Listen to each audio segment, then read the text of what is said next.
Hello YouTube! This is the beginning of an Idle Heroes FAQ series where my chat, these wonderful people here, ask me questions about Idle Heroes. We pick a topic, we pick a theme, they submit their questions, and I answer them. It should hopefully cover a lot of areas in the game that you may be struggling with or maybe actually need answers to. So these questions are excellent, submitted with you guys in mind, and hopefully pull you in with hopefully an exciting video. If you want to submit your own questions to something like this, please do join us at twitch.tv/MKxJUMP, and as so long as the subathon continues, we're on day 35, I'm not going anywhere. So folks, let's go ahead and take a little look-see at some of your early game questions. I've got Idle Heroes pulled up, so if I ever need to make reference to it, we can go ahead and bring it in. But let's start off with the first and probably most important question. What is today's theme? Well, today we're going to be talking about the early game. People who've just picked up an account may be asking those important questions. Maybe you're a new player, someone looking to get started with Idle Heroes but doesn't know where to begin. These questions should hopefully cover a lot of the things you need to know. So, question 1. What is early game? Early game is that awkward period where you're making your way towards building a full team of E5s and are progressing towards your first Seal Land clear. Ideally, we want to, at this point, build our first E5 hero, get the Void unlocked, and start trudging the slow and arduous path to our first Transcendence hero. All of this happens and eventually spans over what we call the mid-game, which is where you want to go and get all your Seal Lands done, you want to start making good progress in the Realms Gate, and of course establish one, if not two, Transcendence heroes, and eventually push into late and end game, which are two entirely different things which we'll talk about another time. But today, early game, let's get that covered.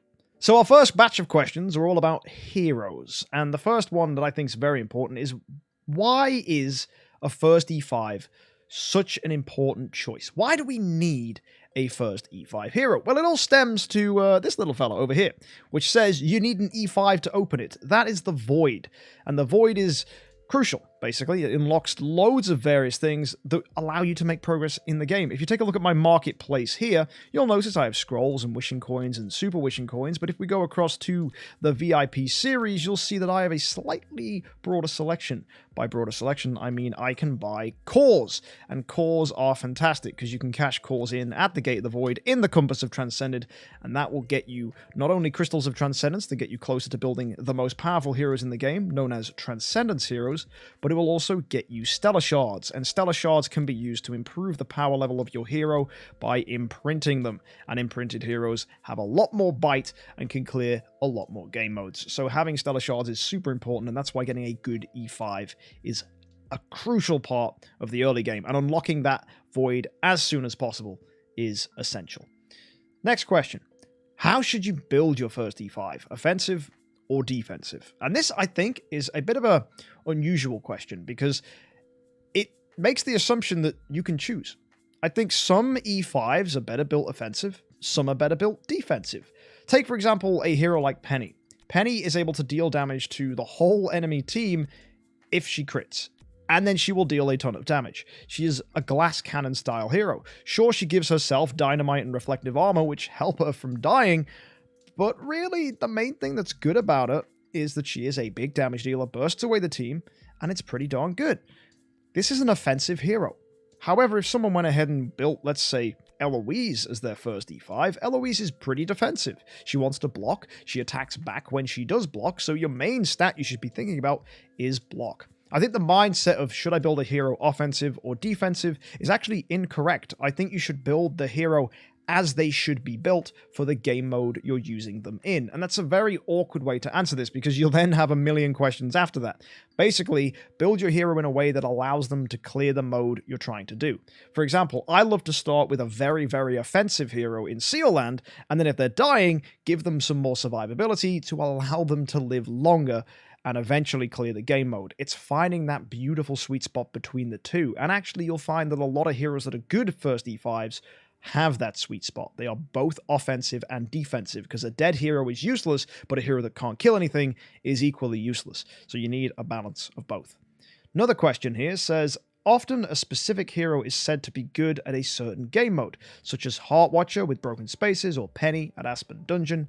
How can you tell this so I could evaluate this with heroes that I have? As in, how can I take a look at a hero and know what they're good at? This is a skill that comes with time. It is like tasting wine or being able to establish what is a well-cooked cake. If you've never eaten cake before, how do you know a good cake from a bad cake? How do you know a good glass of wine from a bad glass of wine? It comes with experience and time. And this is why we have so many great communities out there that can give you the information you need whilst you find your feet. For example, how do we know that Heartwatcher is a good hero against bosses? Well, if you look at her skills and just read what a Watcher mark does, an enemy afflicted with it will take an extra 45% of damage when attacked, and this caps at 300% of damage. There is no round limit on that. So long as you can get enough Watcher marks on an opponent, they're going to take 300% additional damage. That is just obviously good if you're trying to deal damage to someone. So if you want to be able to evaluate whether a hero is good, the best place to start is understand your objectives. Objective in Broken Spaces: deal as much damage as possible to the boss so that I can kill them. Okay. Therefore, I need things that can help me do that. Heartwatcher says, deal an extra 300% of damage to an enemy. What was my objective again? Deal a ton of damage. What does Heartwatcher do? Helps me deal a ton of damage. That's good synergy.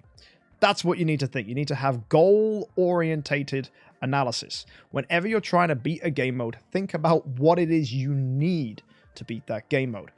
For example, Aspen Dungeon. If you can kill a wave in one go, that is good. Dead opponents don't fight back. What does Penny do? When she crits, she hits everybody and deals a ton of damage.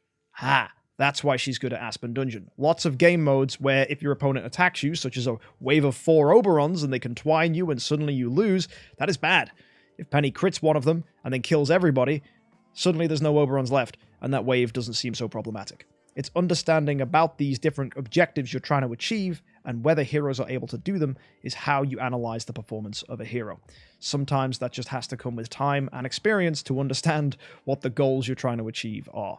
Hopefully that's helpful. It's a little bit of an advanced way of thinking though, so I understand if it's still difficult at this time.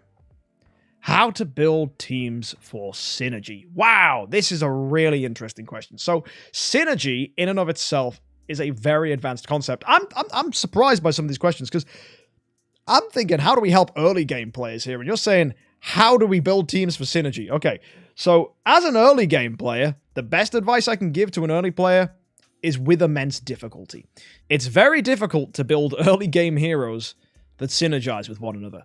It's very hard to unlock those things from heroes in the early game because you only build one E5 at a time. And in early game, maybe you've got only 1, 2, 3 at most E5s. Finding synergy is hard. So for an early game player, what synergies should you be looking out for? Well, in my opinion, one of the easiest ways to think about synergy, it's not even synergy, it's just understanding efficiency. Look at the guild tech, right? It is hard to upgrade every single guild tech immediately because you are limited by the number of guild coins you get as an early game player. So if, for example, you look at a hero like Eloise and you build her as your first E5 and you think, right, who's going to synergize with Eloise? It's not necessarily about who's going to synergize, it's who's also going to benefit from the same things she's benefiting from so that I don't have to bend over backwards to make them work too.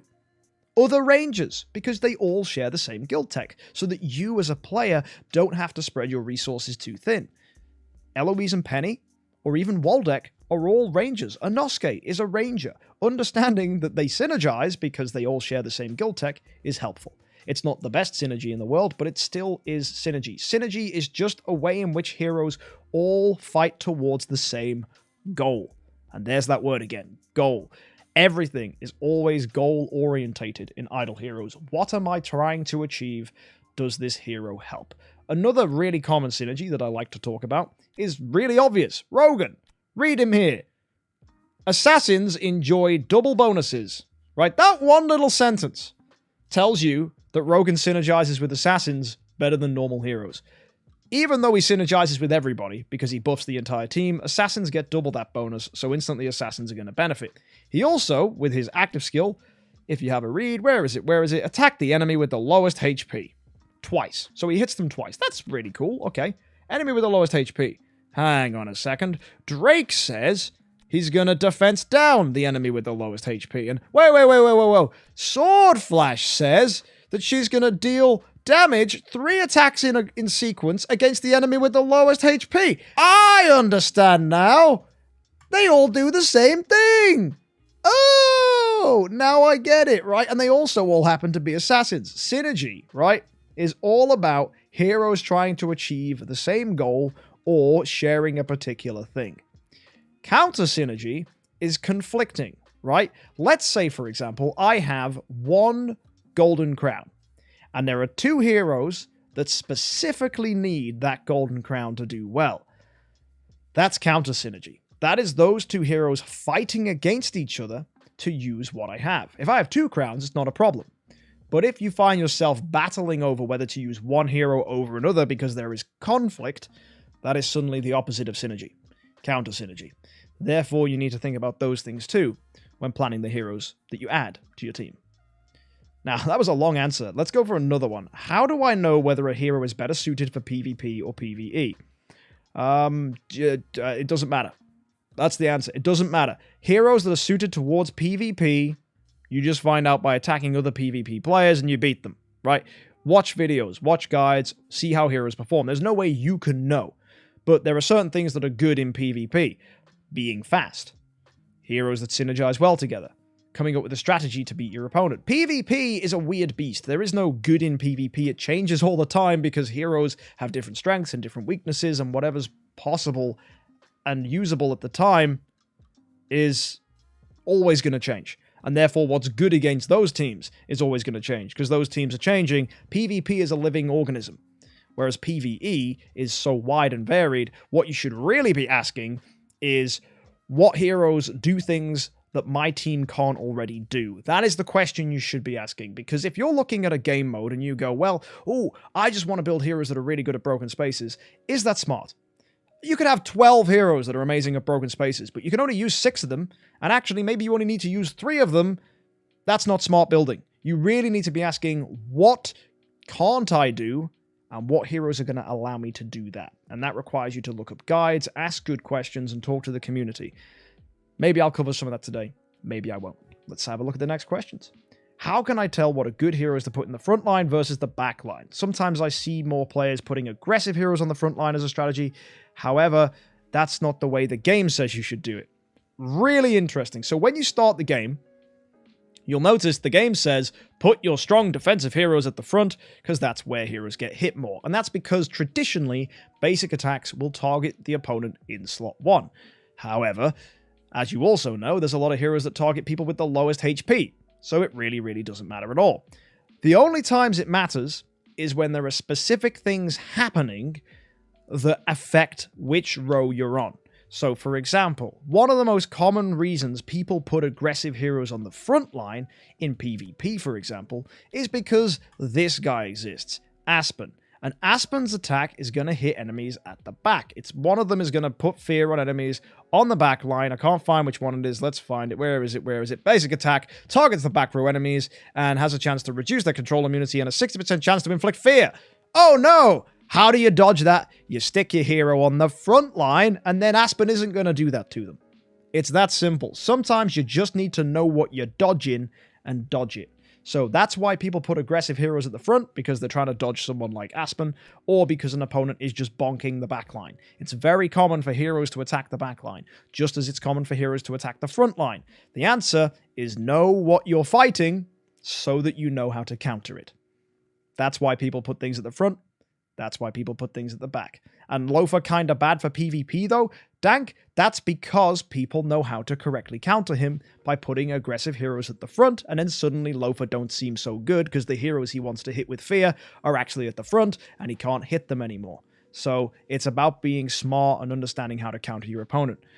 And that's why counterable heroes, such as Aspen, don't do so well in really, really high tiers of play. However, an opponent that is not so versed or doesn't build their team properly is going to get ruined by Aspen.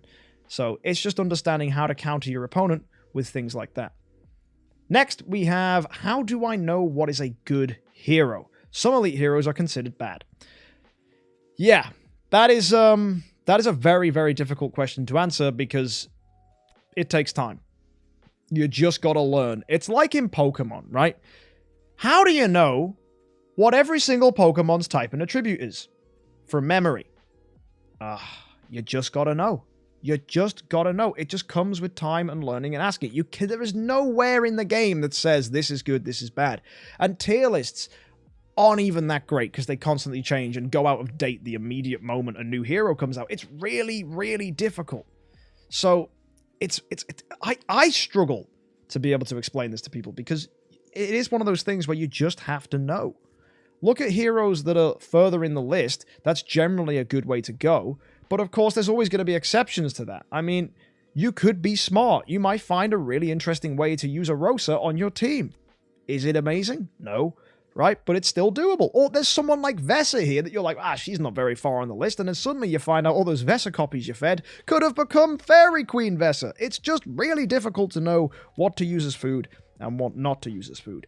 General rule of thumb I go with is when in doubt, try to get 9 copies of every single hero who is elite. And then after that, use them as food.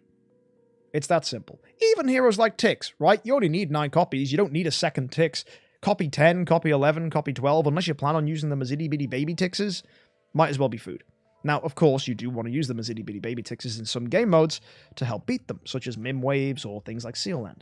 But in the general scheme, you can go ahead and feed them. Like Ithaca, for example. Why would you ever need a second Ithaca? You wouldn't. So Ithaca copy 10, 11, 12, they can be used as food. Because the real question is not what is a good hero, what is a bad hero. It's who should I use as food and who shouldn't I use as food. And that just comes with knowing who you should build and who you shouldn't build. And food is different for other people. I mean, for some people, they're fighting to get as many copies of Penny as they can. Other people are like, nah, Penny food, bad, don't need her. And that's because they're at different stages of the game. And it's because the things that a hero does is what makes them good for you.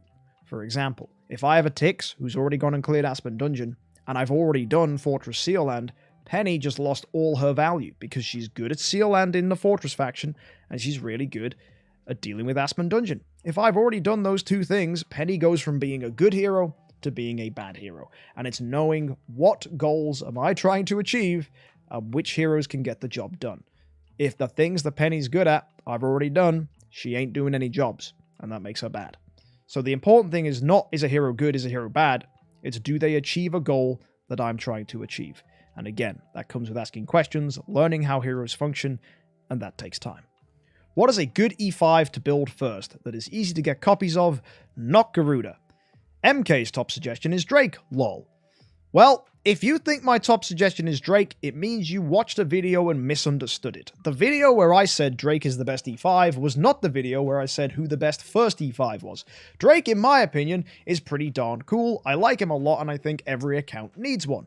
Do I think he's the best E5 in the game? I think if you're going down a sword flash route and building assassins, hell yes. He's really, really, really, really, really powerful, very useful in pretty much every game mode, and yeah, Rogan is up there too, and so is Eloise.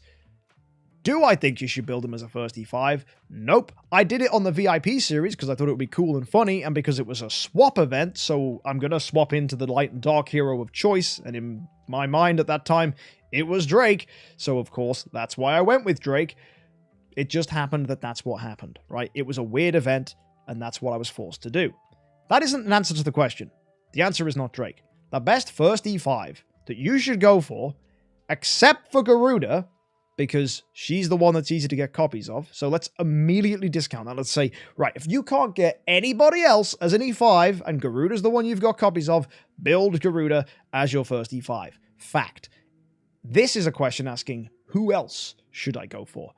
In my opinion, the best possible choice outside of Garuda is Eloise.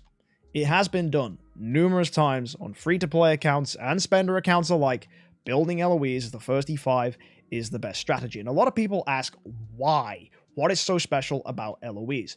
Eloise is the equivalent of a Metagross or a Salamence. She is a pseudo-legendary in this game. She is just nuts. Right, she is basically a Transcendence hero that isn't a Transcendence hero. If you go everything in on Eloise, if you unlock the Void, stick her in a home, and make everyone else a tenant for her, and make her as strong as physically possible, you throw everything you can in, She gonna do lots of damage. She gonna carry you in the game. And Dank says, "Burr, but she's bad in PvP." If your focus and concentration is PvP, you're not playing the game correctly. Because PvP is not a good game mode to focus on. Game modes like PvP give you very little resources, and you have to stretch yourself in all suboptimal directions to be good at them when compared to other game modes. Also, if you're able to clear game modes in PvE, you will get more Celestial Island resources. You'll upgrade your star spawns faster. You'll do everything better. You'll get more Stellar Shards. You'll get Transcendence Heroes quicker, and you will inevitably advance at a faster rate than someone who is spending the same amount of money as you. So although she herself might not be the best PvP hero in the world, she will get you resources quicker and therefore get you to be stronger at PvP by default. And that, in my opinion, is far better than just being good at PvP. Think about the bigger picture, guys. More resources is more progress. More progress is I win. Eloise is my top pick for this. You can carry her into the early game, right through mid-game, and in fact, a lot of people are talking about strategies now where you even keep Eloise as a homeowner after you have a Transcendence hero and do everything, like the Vortex, Realms Gate, all with Eloise.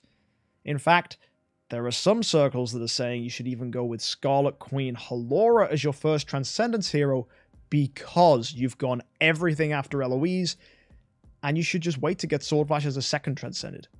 I think that strategy might be quickly becoming the best strategy for early and mid-game players. Mad, right? Not building Swordflash as the first Transcendence hero? It's all because of this hero. She's pretty great.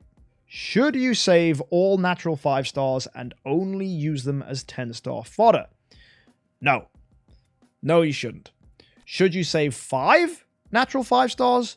Heck yes, right? You should always try to have 5 of someone. Look, I got 5 Walters here. In each faction, you need to be prepared to build a 10-star at any time. That's important, because if you find yourself in a moment where you're like, "Ooh, I've got enough Shadow food to build a 10-star Shadow hero. Good thing I saved those 5 copies of Walter," or I do the same with Fortress. "Good thing I saved those 5 copies of Seer," or in Abyss. "Good thing I saved those 5 copies of," well, literally so many heroes here. And if you go to my bag, I also have a ton of heroes just sitting around. So there's a lot of choices, right? There's a lot of ways of doing this to ensure that each faction has got 5 copies of someone or close to it. Look, I got 4 Dragon Slayers there. I can easily go and get myself another one from somewhere. And that's something really important for players. You gotta know you need to keep 5 copies of a natural 5-star around so that you can build them to 10-star, but you don't have to do that with everybody. A lot of people like to use what we call the Pokédex as a reason to know who to build. If you see here, some heroes are lit up, some heroes aren't. And people like to favor the heroes that aren't lit up so they can get everybody lit up, because sometimes the devs give you rewards for lighting up heroes. You can feed a Karma to an Aiden, that's fine. You can feed Karma to Field.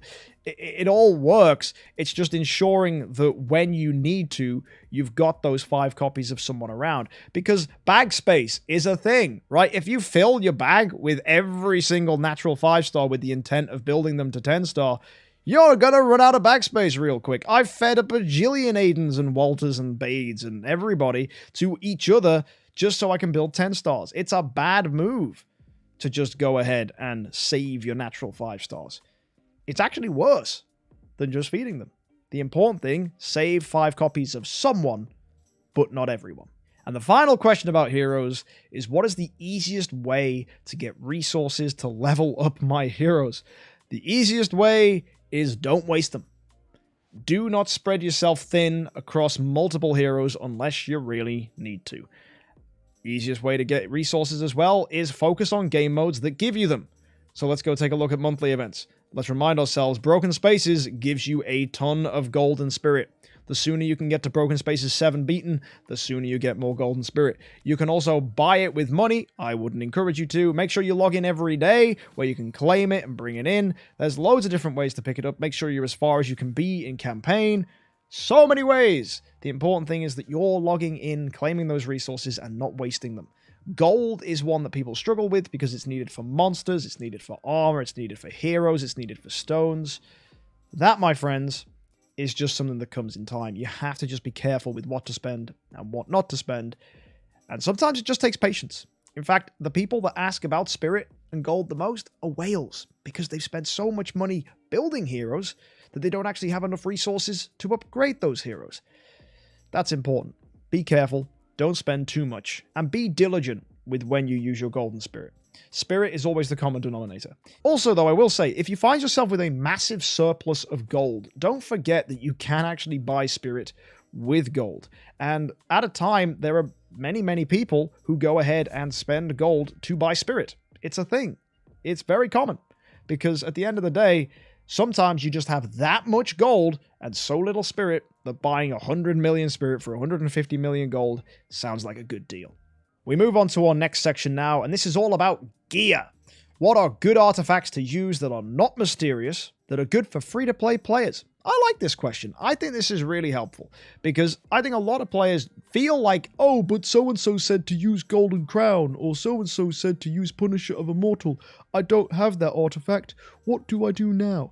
If you go and take a look at your bag, go to artifacts, and go look at the entire list, what you need to think is not, did the guide say to use this, yes or no? That is square brain thinking. If your brain says, I need to use an artifact because the thing said I had to, and don't understand why, you're going to get yourself into a lot of trouble. Because if you don't understand why you're using Golden Crown, or why you're using a Demon Bell, how can you ever know how to substitute them? The important thing is thinking, right, what is my hero benefiting from, and are there any artifacts that do the same thing?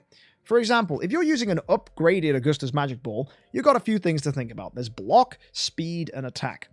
Speed is nice, not that important though on the grand scheme of things. Attack is great, it increases your damage, but most importantly, boosting that attack increases the damage reduction that you receive from Augustus Magic Ball. It's also unique in that it doesn't increase your HP, so you can have a low HP hero with a lot of defenses by bearing it. Either way, it is a defensive artifact, and you should think of it as that. Same goes for something like Golden Crown. This increases your all damage reduction, attack and HP, and then adds even more damage reduction, which slowly leaves as the rounds go on. Therefore, heroes that are good with Crown could potentially be good with something like Plate of the Courageous. This is a defensive artifact. It gives you 30% damage reduction and an additional bonus to HP. If you want to get an even fancier artifact like that, you can go ahead and find multiple. There's Rune's Power, which gives a double bonus to HP if you're from the Forest faction, and there are ones for each of the other factions as well, such as Barrier of Destiny for the Fortress faction. We also have King of Demons for the Abyss faction, and then for the Shadow faction we have the Withered Armor. All these double increase HP, so they're good defensive artifacts for that reason. Again, we've got Echo of Death. This is another artifact that, if I can find it, is going to be one that improves your damage output. Not as good as any mysterious artifacts will, but it's still perfectly decent. Echo of Death increases attack and crit. And crit is good because that improves your chance of critting, and there's attack. And attack is good because that increases your damage. Both of these things are great. Also, you've got plenty of other artifacts like Orb of Annihilation. This is an energy artifact. It gives 50 energy, which means you do an active skill early on. Another brilliant artifact just like that that's actually easier to get than Orb of Annihilation is, if I can find it, because this is a massive list and my brain is panickingly looking for them, Magic Source. This gives energy. And people go, "Brr, but you said skill damage is bad." Yeah. You're not using Magic Source for the skill damage. You're using it for the energy. Being able to do an active skill round one is good. So early game players, what is going to be helpful for you? Magic Source is a classic. Echo of Death is a good alternative if you need some crit and attack. You've got Plate of Courageous and its bonused alternatives, which will also be very good for you. And heck, if you need a bit of speed, you can go with Wing God Messenger. That's fine. If you're looking for a Tenant who needs an attack bonus, perhaps even consider things like, not the Frost Sword, but this one, the Yabashiri. This gives an attack bonus and a fixed attack stat, which scales. Fixed attack scales, and that's important because that means that's actually going to benefit from that 14% boost, and that will scale massively with your hero's level. So even though it doesn't sound like a lot, 2,700 after scaling is pretty darned high. And there's plenty of artifacts that also provide a very similar benefit across multiple factions. Rage of Dragons is another Fortress one there. Perhaps the Masked Lover is one for Abyss. No, it's for Fortress, but either way, there's a lot of them out there. They're worth considering. However, many people would argue these are best used as Almost Workshop food because, well, they give a lot of Almost Workshop materials. Those people would be correct for most circumstances. So it's just understanding when to use an artifact, when to keep it around, when to feed it. The answer is it good for my team? Is it going to help my heroes? Yes or no. If you already have a better aggressive artifact, you don't need an Echo of Death. If you don't, use your Echo of Death. It's that simple. There's some good alternatives. Hopefully that makes sense. Let's move on. Here's a question I like. What is 3-in-1 and 2-in-2 splits with armor? What do they mean? What are they for? And how do I use them? Great question. Look at my Rogan here. This guy has what we call 2 and 2 split. This is where you have a full set of class gear and a full set of 6-star armor, and you can mix them around to allow your hero to gain different bonuses. If you look at the 6-star armor, when you have 2 pieces, you get a 16% boost to HP. If you know anything about class armor, you'll know that the chest piece and the boots offer the highest HP bonuses. In fact, the boots are giving twice as much HP bonuses here, 7% and 6% plus a stat bonus, and so does the armor. 7%, 6%, and a stat bonus. Therefore, that's a lot of HP. To get even more HP, you go ahead here, you get your 16% bonus from wearing your flame necklace alongside your thorny flame whip, and that's going to get you more. If we instead were running full assassin armor, if I can go ahead and find it on one of my heroes, so let's go take a look at Drake here. We're going to go yoink that off him. If I was using full assassin armor, take a look at Rogan's HP. It goes down. Now, it doesn't really help that he just pulled on the golden crown, so that's a little annoying. So let's go to 2 and 2 split. And now just watch what happens when I auto-equip right now. HP goes down. Right? That's because we're no longer getting that HP bonus, and if you look at these 2 pieces of armor, these are increasing attack, and crit damage, and in this case, attack, and crit. Whereas if we had the 6-star armor on, we gain that 16% bonus to HP. So it's getting that bonus that's the important thing. Now, if you look, if you wear 3 pieces of an armor set, you get 21% attack. So actually, if you want to get the best attack bonus for a hero, you first of all need to look at what's giving the highest attack bonus. It's either the weapon here, which is attack and crit, or it's this down here, which is the ring, which is attack and crit damage. So if you've maxed out crit, you go with the ring that gives crit damage. If you've maxed out crit damage, you go ahead and go with the blade. How do you know if you've maxed it out? Well, you can press the I button here, and this will tell you if your crit damage is 150% or higher, you've maxed that out. If your crit is 100% or higher, you've maxed that out. So they're important things to know. Either way, pick the weapon you want, either the ring or the blade, and then you can go ahead and switch in everything else. So let's say I'm keeping the ring. I'm going to go with what's called a 3 and 1 split. So I gain all these 3 armors here. The reason I'm wearing 3 pieces of 6-star is so that I get the attack bonus of 21% here, and then the ring gives me further attack bonuses. However, if I pressed auto-equip, you'll notice my attack went down. Generally, if you want to be as aggressive as possible, it's good to have 3 and 1 split. If you want to be as defensive as possible, it's good to go with 2 and 2 split. And if you want to go ahead and find a sweet middle ground, you either go with full armor like this, or what's really weird, because sometimes people have to do it, is to go with a 2 and 2 split, but reversed. This is going to get you the damage bonuses of the weapon and the ring, but also the HP bonus of the flame armor over here. It's a very niche thing. It doesn't happen very much, and the reason I ever do this is because I have spare armor because I'm doing 2 and 2 split elsewhere, and I just happen to have a ring and a sword not being used. So it's just important to know when to use these things. Generally though, in game modes where you need to get your attack as high as possible, such as Sword Flash in the Void Vortex, or maybe someone like Tix in the Aspen dungeon, you do want to go ahead and run these different split armors. Generally, though, nowadays, a full set of resonance gear is just fine, and that's just worth going with. But resonance gear is expensive. Events! Here we go. Here's interesting stuff. What events should early players save for? Not specifically events like Heroic Scrolls or Prophet Orbs. You should know that you're saving for those anyway, but we mean things like anniversary events, right? Or big Prophet Orb events that could come along, potentially with like Valentine's Day, or the release of a new Transcendence hero. How do I know what to save for? The answer? You don't. At the end of the day, you can't read the future. I can't read the future. The only thing I can tell you with certainty is at some point, a Heroic Summon event will come along where you can cash in 1,000 scrolls or some amount of scrolls and get yourself a fancy artifact, a mysterious artifact. That could be like this, Golden Crown. It could be Demon Belt. It could be any of the artifacts that you see on this list here that can be upgraded to these fancy 3-star pink versions, which are almost workshop artifacts. Do you go ahead and chase these? Yes. This is the hardest stuff in the game to acquire. It is very expensive, and your progress will be determined by what artifacts you have. Therefore, building artifacts is very important, and you should cash in on events that allow you to get artifacts. These events will be things like Halloween in October, Black Friday in November, Christmas in December, Chinese New Year in January, or even just normal New Year at the beginning of January. We've got Valentine's Day in February. We've got Easter, which happens sometime around March and April. We've got, anniversary in June. Then there's the midsummer event, the mid-spring event, mid-autumn, midwinter. Oh, wow. That's a lot of events, right? There's always something coming around. And therefore, you always need to be poised and prepared to cash in your stuff. And if an event comes around that's giving good stuff, but you don't have enough resources to do it, if you don't have the 1,000 scrolls that you need, or even the 2,000 scrolls that you need, should you skip?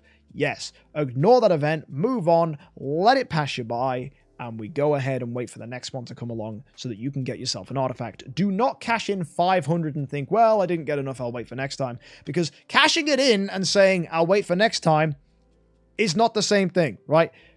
People do that. They're like, well, guess I didn't manage to save up, I'll use 500 anyway. No, don't do that. Only spend when you can get these artifacts. That's what you should always be saving up for. Saving up for opportunities to cash in and get artifacts. Here's an interesting follow-up. What is an event schedule, and do I need to save for it? Well, it's similar to the last question. An event schedule is where we have a series of events that come round. Not necessarily always like Halloween, Christmas, blah, blah, blah, blah, blah, but actually every month there is a rotation of events. We get a Prophet Orb event, an Imp's Adventure event, Sky Labyrinth, and we get, what's the other one? Heroic Summons. And those 4 events are the main 4 events, which will get you all of the things. That's where you cash in everything. You get periodically 5-star chests. You will get various heroes. It will be an opportunity to use your resources or event-specific resources, and they allow you to progress in those weeks and make basically progress. I review every event on Friday. So if you want to go ahead and see what events are coming, wait for the Friday review, come see it after it's released, hear my advice, and then make decisions on your account according to the advice I give. If you have any questions, you can drop them in the comment sections, but honestly, guys, the important thing is all about knowing what events are coming up. And it's those 4 events. Heroic Summons needs Heroic Summon Scrolls, Prophet Orbs needs Prophet Orbs, and everything else just needs a big fat pile of gems. Hopefully you've got some of those. I mean, I'm quite short on gems right now, and gems are really hard to get, and actually we're being asked a lot as free-to-play players or spenders alike to use our gems. It is very difficult to save gems, but you just got to be careful with as and when you use them. And actually, earlier on, free-to-play players get a lot of gems, but that early gem boost will diminish, and you will eventually struggle, and it gets hard. Just be careful. Here's an interesting question. I just got a code for the comeback radio, but I can't find where to put it. Well, a comeback radio code is a code that you get from someone else because they want to give you rewards, or you want to give them rewards. What happens is you give your code, which you see here, to someone who has just come back to the game and been inactive for 30 days or more.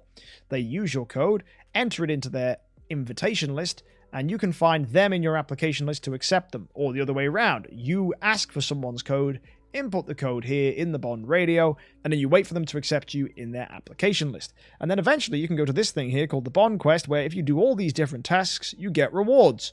Or you just wait for this timer to get to 0, and you get all the rewards anyway. And why is this important? Well, it includes a Bond chest. And the Bond chest is nuts, because it potentially gives you a super rare artifact. So if you can, bond with people. If you want to know how to do this on your own, because you've got no friends, you can actually go to the settings menu, go to server, set up a really old account somewhere, or just have someone some place and just set it up.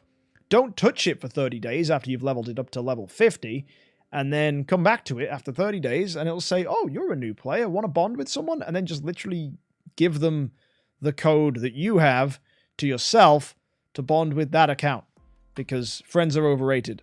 Bond with yourself, like I've done here. Set up an account, level it to level 50, wait 30 days without logging in on it, and then it becomes old. And then they say, oh, you've just returned to the game. Here's some things you can do.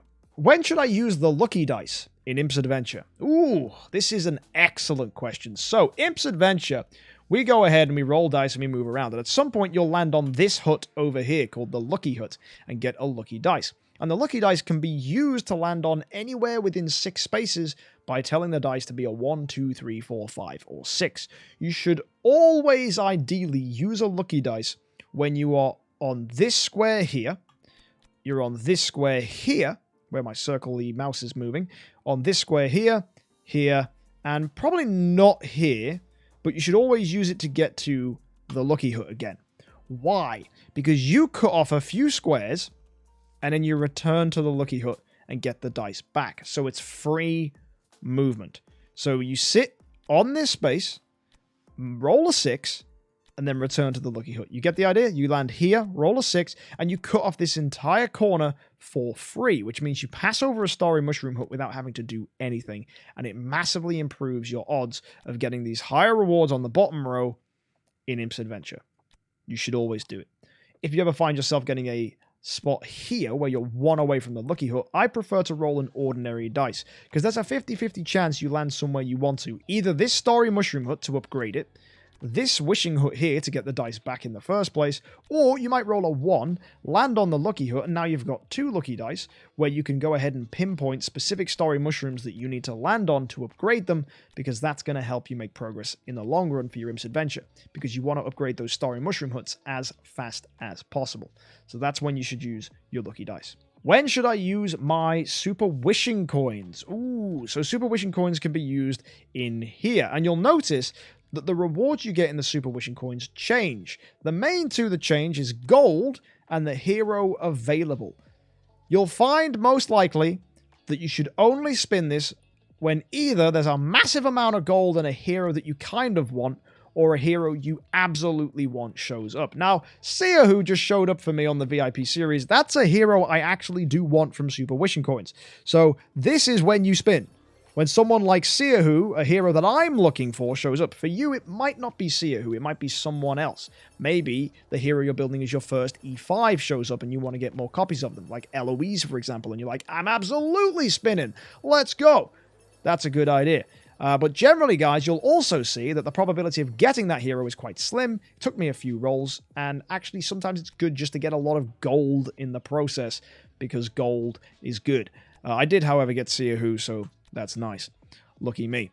So yeah, basically that's what you're hoping for. You're spinning for that. Some people will say, well, this one Black Friday they did back in 2018, they said if you spin Super Wishing Coins, you get a ton of rewards, and no one had Super Wishing Coins, so what do I do if that happens again? If that happens again, we all just get really angry at the developers of the game and say, dang it, why did you do that? We told you last time it was a terrible idea. They haven't done it in ages, so yeah. Also, just so you know, light and dark heroes do not show up in this wheel. It is only heroes that are from the Abyss, Fortress, Shadow, or Forest faction. So don't expect to be dumb like Scribe and wait for Eos to show up, because she'll never show up. And I think he just said that to remind me to say that by him being dumb intentionally, because Scribe's cool like that. Anyway, the last event question is, why is it so important for new players to save their scrolls, orbs, and other event items? I covered this earlier.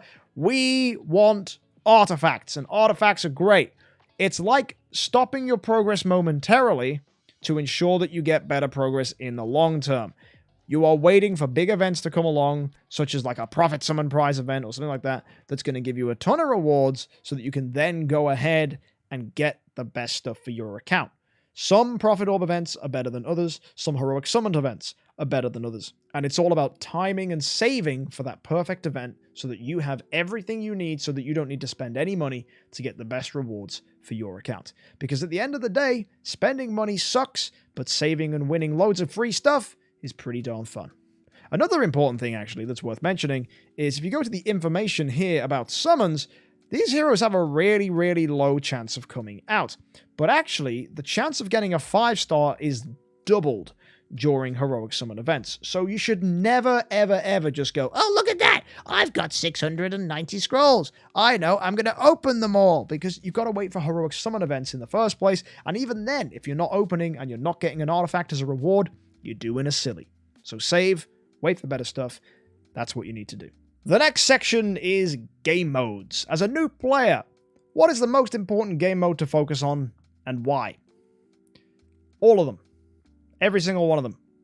Making progress wherever you can is important, but do it within the bounds of the heroes you have. I've seen so many people build weird and wonky heroes to try and beat something. No, silly, bad. The big game mode you want to go ahead and get to is the top of Tower of Oblivion, so you unlock the Tower of Dreams. You want to go and push Seal Land as far as you can in a certain faction, ideally to Seal Land 20, so that you can go ahead and get many, many rewards. By many rewards, I mean smash and get yourself a ton of 4-star hero shards, and you get these fancy currencies here called crystals, which you can then cash in to get elite shards, which help you make progress in the long term. And then, of course, you have the Realms Gate, which is just important full stop, because that's going to give you stellar shards, it's going to give you crystals of the transcended, and all across many game modes you can get Celestial Island materials, which might be lost on you now, but trust me, Celestial Island materials are very important because they can be used to upgrade your houses, and upgrading houses means that you get better stat bonuses for whoever is the owner of the home. That's quite a mid/late game thing to worry about, but trust me guys, it comes up. So it's just important to go ahead and beat the game modes that you can. Another game mode that early players like to focus on is Aspen Dungeon. If you get to Death 100, it improves the level of your heroes to 350, and scaling down it goes 345, 340, and 335. So if you notice that someone can upgrade their hero to a higher level than you can, but they're both E5, it is because they have done better than you in the Aspen Dungeon. So that's another place for you to make progress so that you can have a better team and ultimately make progress elsewhere. Everything feeds into itself. It's all about making your team and your heroes stronger, and it all cycles round and round and round. In campaign mode, is auto-battling on the 5th, 10th/15th level better than just auto-battling at the latest stage possible because of the rewards?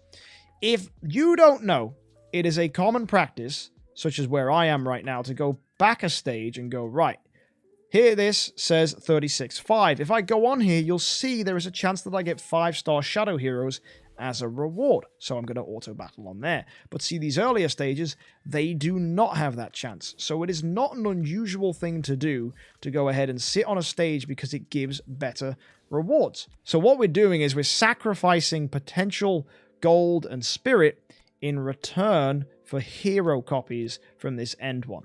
It's a minuscule amount, it doesn't really make a difference, but you do go ahead and get a chance of getting additional 5-star shards, which will help your progress. It is up to you, right? So I'm here on 36.5, getting slightly better rewards, but slightly less golden spirit. Really, I prefer to go with the 5-star shards.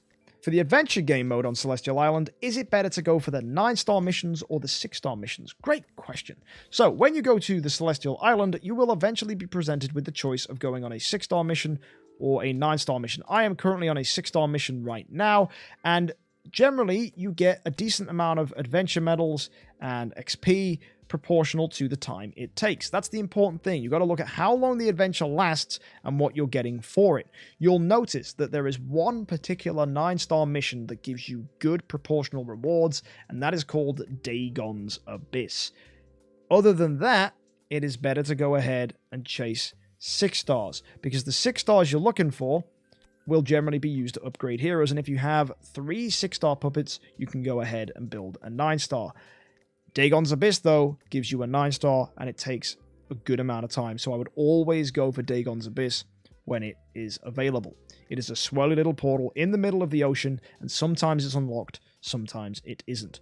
You will also notice that there are 6-star light and dark puppets, and they take longer, but do give a similar amount of rewards, but you're getting less food because it's light and dark. However, getting light and dark food is generally quite difficult, unless of course you're using a ton of cores, so you may find that that is attractive for you if you're trying to churn out light and dark heroes. Ultimately though, people do complain they have way too many light and dark heroes, so in the long term it might not be that great, and generally it is probably best sticking to non-light and dark heroes, because building food is good, because 10-star heroes can be used to imprint heroes and also upgrade them to E1, E2, E3, and beyond. So it's just important to try and find that balance. In my opinion, it's always best to go with 6 stars or Dagon's Abyss. How should I use my potions in Aspen Dungeon? Fun question. Potions in Aspen Dungeon all have various different uses. There is milk, there are angel potions, and there are demon potions. I can't show you right now because my Aspen Dungeon doesn't open for another 50 minutes, but know this. Angel potions heal you all the way up. Drinking an angel potion heals you all the way, so it's best to use it when your health is nice and low. Milk heals a little bit. That's good to heal off a little bit of damage, just to keep you in the game. And then, of course, there are demon potions. And demon potions are the most important potions because they give you energy and allow you to do an active skill. As well, they give you a lot more energy than you need, which means you get a ton of skill damage, which improves the damage dealt by your hero. When should you use them? You should use them on waves you wouldn't be able to kill if you didn't use them. How do you find that out? You die to a wave. That's right, Aspen Dungeon's all about trial and error, baby. Sometimes you go in, you think you can kill a wave, you can't, and then you go, oh, right, guess I should have used a demon potion. That sentence, guess I should have used a demon potion, will haunt you when you're trying to do an Aspen Dungeon push. Because sometimes you've just got to find out the hard way when you should use a demon potion. A lot of people, when they're using an unusual hero in Aspen Dungeon, or a hero there isn't a guide written for, it is simple. You just have to make notes and be like, right, died to Gru, Asmodel, Dark Arthendal wave on floor this. Next time, use a demon potion, see if I win. Sometimes you do have to go ahead and make notes just so that you're able to keep track of when and when not to. It requires you to understand your heroes. And that people are like, oh, I don't want to understand my heroes. I just want to know what to do and do it. Sometimes you've got to learn, guys, and sometimes you've got to experiment, and sometimes you just have to get connected with the heroes that you've built.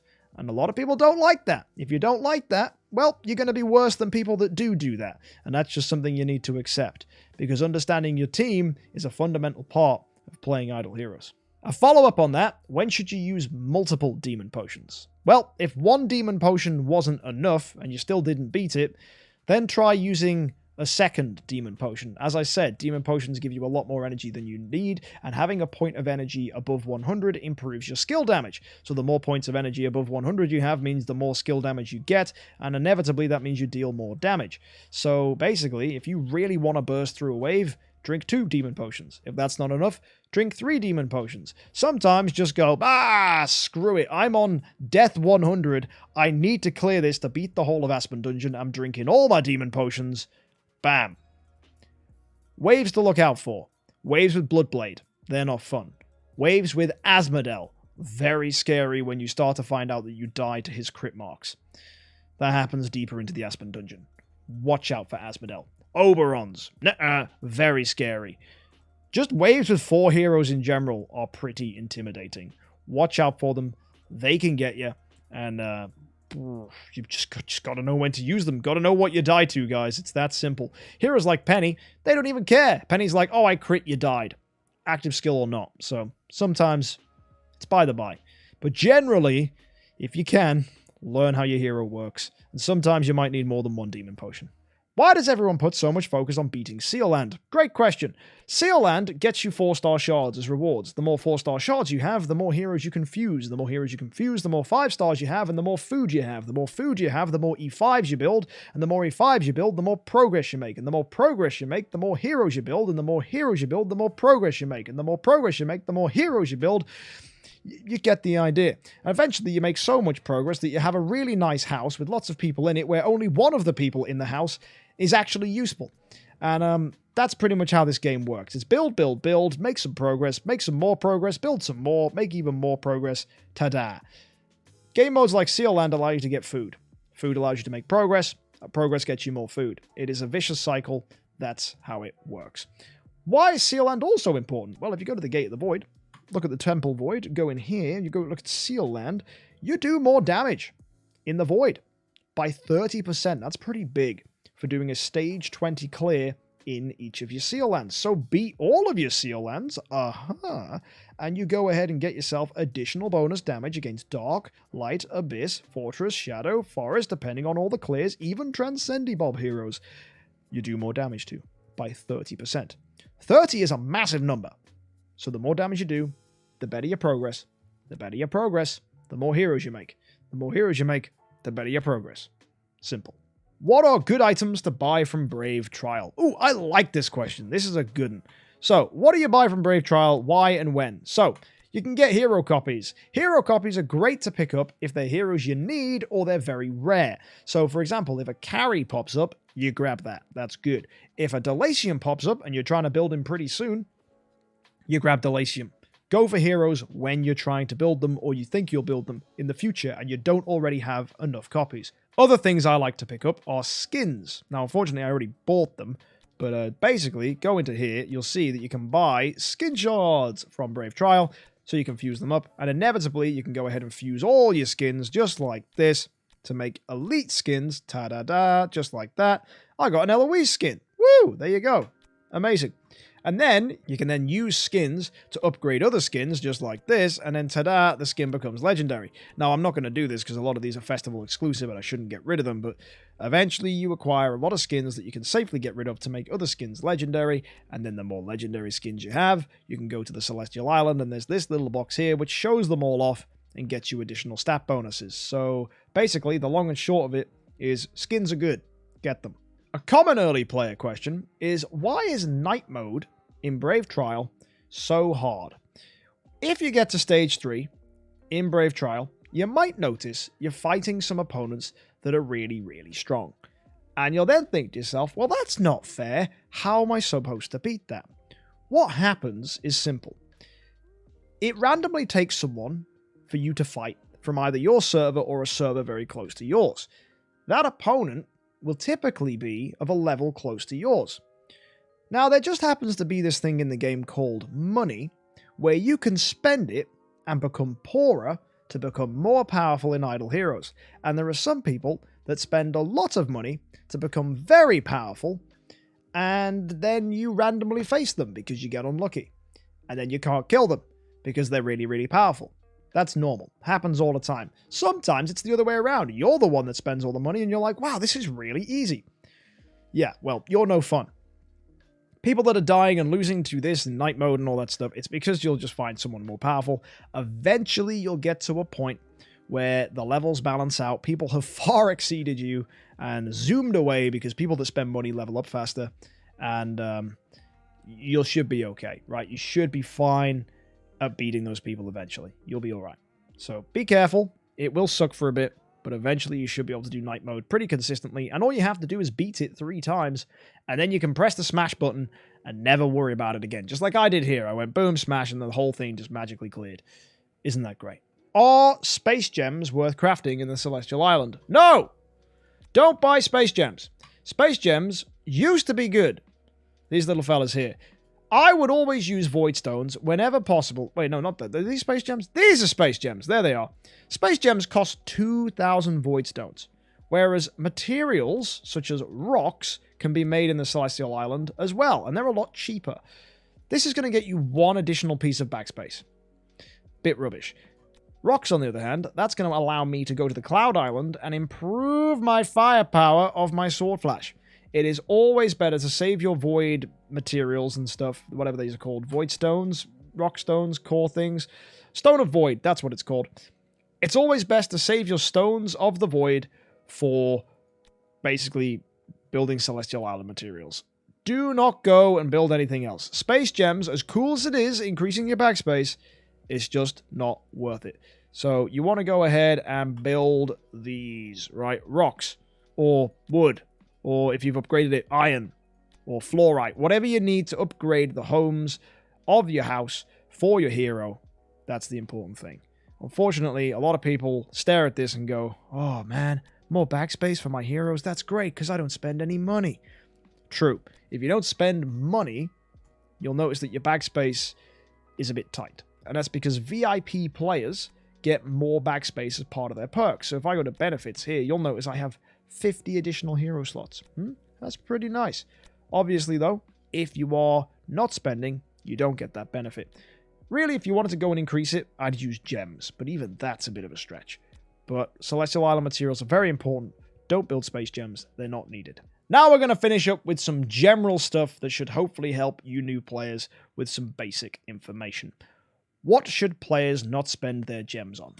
Most things, honestly. Saving gems is really important, and I very, very rarely spend my gems on much at all. Important things to have gems spent on is sometimes heroic summon scrolls, although not always. Cores are very important. If you can get Cores of Transcendence for 1,500 a day, that's good. A lot of free-to-play players like to save all of their gems in the early game so that when they do get an E5, they go ahead and buy themselves cores is good because it just basically stockpiles you gems for that. Other events that are important to spend your gems on: carefully buy dice in an Imps Adventure. You can go ahead and boost the number of dice. Same goes for Sky Labyrinth. That's another great place to spend your gems. That should be most basic places that free-to-play players spend on. There's also the mysterious chest event, which will come up, and there'll be certain big events that also need you to spend your gems. After that, that's it. Right? I don't really think there's anywhere safe for players to spend their gems. You could argue backup stones are helpful for heroes. That costs 1,000 gems, but even then that's a bit expensive. And occasionally you will want to move your imprints around, but generally for free-to-play players or budget players, you will find that just going to your imprint map and resetting it all the time, which I'll try and show you with someone, let's say like this Rogan.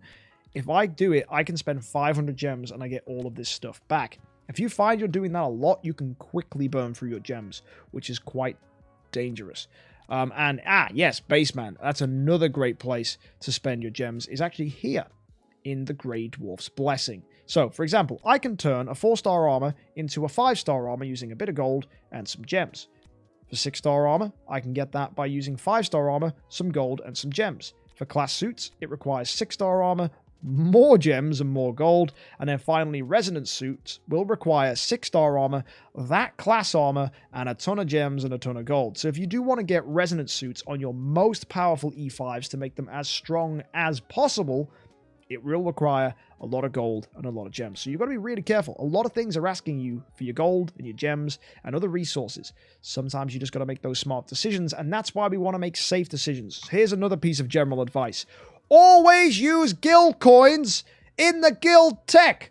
I'm sorry, I've said this all the time. I'm saying it again. So many people go to the store here and they press the plus button and they go, woo, guild coins for guild solidus. I'm going to have all the heroes in the world. Yay! No, don't do this, you dingus. You should go to the guild tech and you should cash it in. Get all these things to light up green and then do your outside ones and they'll light up other colors as well. And that's what you should do. Just that. You might be thinking, why haven't I spent my guild coins yet? Well, I'll do it when I need to do it. Right now, I'm fine.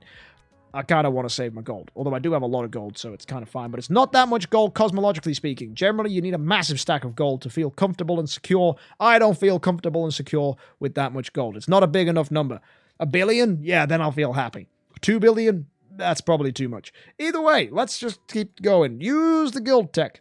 In the very rare event that you need to reset this, it costs no gems. This is a one-time refresh for each of the classes, just in case you make a mistake, or you just so happen to swap away your heroes and have no more of a certain class left.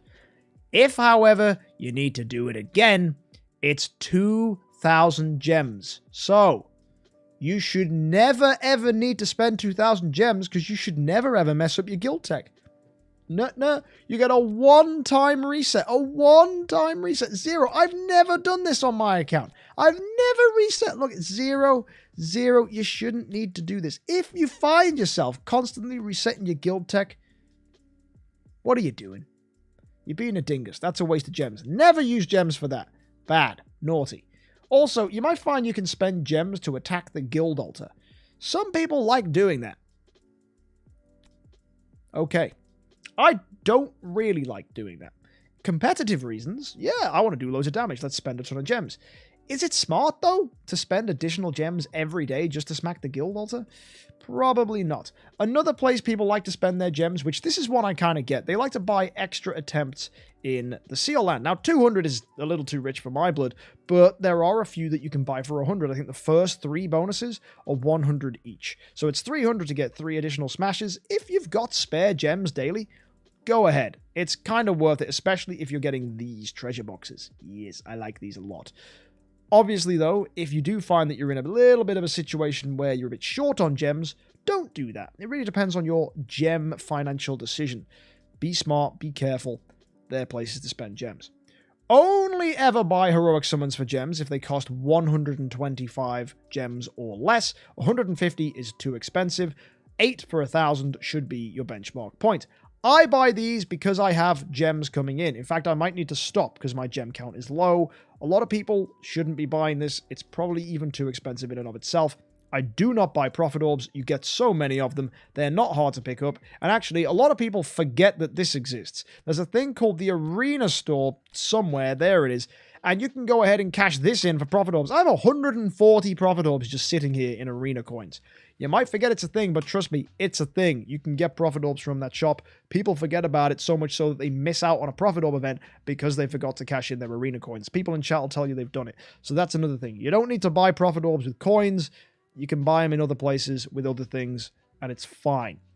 Gems should be used for special events, Imp's Adventure, Sky Labyrinth, calls if you can, and you should generally find a gem budget that works for you, and the Idle Master is a really great way of doing that, because the Idle Master is something you'll eventually unlock, which will allow you to control exactly what happens every single day when you log in, and finally you just go boom, perform all, quick perform, whatever it frickin' is, and you go ahead and get yourself all those things. Also, you get a load of gems from Tavern Quests. Some people like to refresh these. I don't refresh the ones that give gems. So these ones here, for example, see all these give gems as rewards? I don't know why you'd refresh this. You're already getting gems. That, in my mind, is a big win. Free gems, great. If, on the other hand, you find these ones aren't to your liking, so you're not getting something very good, you refresh. But something like that, holy hell, that's a level 6 quest. Boom, I'm having that. Stop. Right, that's nice. There will be other quests that are kind of crappy, that give like basic scrolls or things you don't need. Do feel free to reset those, but you should generally be going, oh, okay, that's pretty good, that gives gems, or this is a 4-star or above quest. Guess I'm going to keep it. They're important. That should cover pretty much everything. There's a few other questions to finish up with, which is, what's the best, right? These are really common questions I get, so let's just wrap it up real quick with this. So, what's the best early game artifact? That's a really awkward question because it depends on your hero. And also, you shouldn't really be building artifacts just because some guy on the internet told you. I know that's a really counterintuitive and business-destroying thing to say, but generally, in my mind, an artifact that's going to be useful for you is one that's versatile. And it also depends how much money you're going to spend, right? Because you can spend loads of money, get a ton of these mysterious artifact selection chests, and have all of the artifacts. Wow! Or you could be a really budget player that's looking to get as many artifacts as they can without spending any money, so they want to make sure they're choosing the best artifacts every time. Augustus Magic Ball is a good one to go with. This is going to get you attack bonuses, block, and speed, but that's not what makes it special. What makes it special is when it gets to Splendid, which means you've upgraded it 4 times with 4 Augustus Magic Balls in total. That's kind of scary. But that is going to get you damage reduction, scaling with attack. That's kind of cool. It's a very unique ability. That means you can build an aggressive hero that also has protection. However, just a standard golden crown. I'm talking standard, basic, non-Ormus Workshop fancy, just a basic bog standard golden crown with attack, HP, and damage reduction can actually just do work. It is a really good, versatile artifact. So if you notice an event is giving one of these away for free, grab it. Generally, though, you just get the artifacts you can and deal with it. That's generally my advice. If you're given the opportunity to choose, I would often say lean towards something that's either a defensive artifact that's going to protect you, an aggressive artifact, so maybe like a Punisher of Immortal, or even in some cases Antlers Cane, but I probably wouldn't even go for these 2 artifacts now. In my mind, the reason I'm always hesitant about what to recommend for artifacts for people is because Demon Bell is so important. And you might not have any idea why, but Demon Bell gives energy not only to your hero, but when that hero does an active skill, which they will do at the start of the round, they then give energy to the rest of the team. So that means everyone is doing more active skills. And last time I checked, active skills are generally better than basic attacks. So the more energy you get, the more active skills you get, and the more damage you do. And therefore, by having 8 Demon Bells, which is 2 of these at Splendid, you're doing a lot of active skills and charging up your heroes to do multiple active skills, which results in more winning for your team. So if I'm ever given the opportunity as a budget or free-to-play player to pick up an artifact, I'm asking the question almost always, why is it not a Demon Bell? Because Demon Bell is the most important artifact in the game for people to have 8 copies of. Because once you do, you can then start doing some really, really interesting things. You hopefully will get other artifacts for free across multiple events. In fact, they just gave Augustus Magic Ball away for free not too long ago. Same with Magic Stone Sword. Punisher hasn't been free in a while, but that may change. Crown, they're even giving away a fair bit. In fact, Demon Bell gets given away free too. So there's a lot of different artifacts around here. Aggressive artifacts such as Punisher are nice for dealing damage and clearing game modes, but I don't like the idea of going after Punisher because basically you want an artifact that's able to be versatile and clear the game modes you need to do. And in my mind, the best ones for that are Augustus Magic Ball, really, because Augustus Magic Ball, slap down on a hero, there's a very good chance they're able to clear their game mode, or a hero that is similar enough to them should be able to do it if you're building the right heroes. Or just a bog standard basic Golden Crown is enough to allow an Eloise to do pretty much most things. A normal, effortless Golden Crown on an Eloise. Why would you not, right? Eloise is just that good. So that's my advice. Build an Eloise, give her a Golden Crown, you just won Idle Heroes. So, they are my thoughts. A and B is awkward because you need to get it to Splendid before it starts to do some amazing stuff. So bear that in mind, right? You need 4 of them. Whereas here you need 1 Golden Crown and any additional ones are just bonuses. Big difference. Budget option, Golden Crown. Minor spender, Splendid A and B. Eventually, let's get all the Demon Bells in the world and win at this game. They're my thoughts about that. And finally, what's the best early game hero and why? Eloise. Always Eloise, forever and ever, Eloise. She is just good at everything, versatile, easy to build, requires very few resources to succeed, and should beat game modes effortlessly. You then build heroes that complement her, such as Carrie. Very nice hero, can be used as a tenant, steals energy from opponents. Lovely stuff. You can build yourself a hero like Ignis, only to 9 or 10 star because you unlock this final passive that allows her to sit next to an Eloise, die, and give Eloise healing, 100 energy, and most importantly, 100% control immunity, so that Eloise is not going to get stunned or petrified or CC'd by things like that. And of course, if she's not getting CC'd or petrified, she's able to counterattack, and that's what makes her special. When she blocks an attack, she'll deal damage back at enemies, but if she's CC'd, she won't.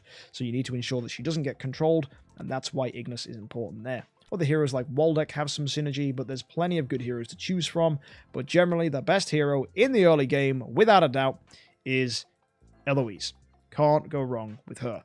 Second place, probably Holmes Young at this point. Holmes Young is just very, very good. New hero that came out, but he lacks the versatility of Eloise, so I still vote Eloise. Ithic was also very, very fun, but a little more of a glass cannon and difficult to use well. So if you are building Ithica, good luck. She's tricky. I've done it. It's fun. But she's not as good as Eloise. And finally, everyone's talking about their first E5. Some people talk about first 10 star, but hardly anyone is talking about first 9 stars. I think this is important to know because you want early progress to be going fast. So my question is, who do you think is the best first 9 star? I personally think it's Norma. To whoever submitted this question, the answer is simple. The best first 9 star is the easiest 9 star in the game to build. It is the 9 star that you literally get given at the beginning of the game. They're the best first 10 star as well. You are handed absolutely everything to build them. It's Garuda. Build this hero to 10 star and win. Why on earth would you suggest Norma as a first 9 star unless you're super old school, right? In the olden days, Norma was the best, when you couldn't get this thing that gave Garuda. Now, Garuda exists. You're given so many copies that you can't move for them, and you can build it to 10 star without trying. She's great. She's a really good early hero, even just at 10 star. Now, a common thing that happens is people upgrade the Garuda to E1, E2, E3, E4, E5, etc., and then make progress that way. That's good, assuming you didn't get copies of anybody else. If, on the other hand, you do get a bunch of chests where you can go ahead and choose your heroes, they look like this, by the way, I would always try and build an Eloise using Eloise copies and chests, and if you get 9 copies of Eloise, at the same time you have enough food to go and build an E5 Garuda, then I would, instead of building Garuda, build Eloise and focus on that. Because there's 2 strengths to Eloise. She's incredible in every single game mode, and she's a ranger, which is a lot better than Garuda, who's a warrior. There's plenty of good rangers, there's not a lot of good warriors. And remember at the very beginning when we talked about synergy, being in a good class with a lot of other good heroes is very helpful. So hopefully that's a very useful and broad early game FAQ. We've talked about a lot of stuff today. It's probably blown you away. You're going to have to watch this video twice, 3, 4 times. We've answered a lot. Hopefully this makes sense. If you have any questions, let us know in the comment section down below, and hopefully this has sparked a lot of creativity and answered a lot of questions for you new players. If, of course, you want more information or more in-depth guides or more in-depth discussions or just want to watch me play the game, join us at twitch.tv/MKxJUMP or check out the YouTube channel, which is full of plenty of other videos and content. Until next time, guys, it's been an absolute pleasure. I'll see you in the next one, and happy idling.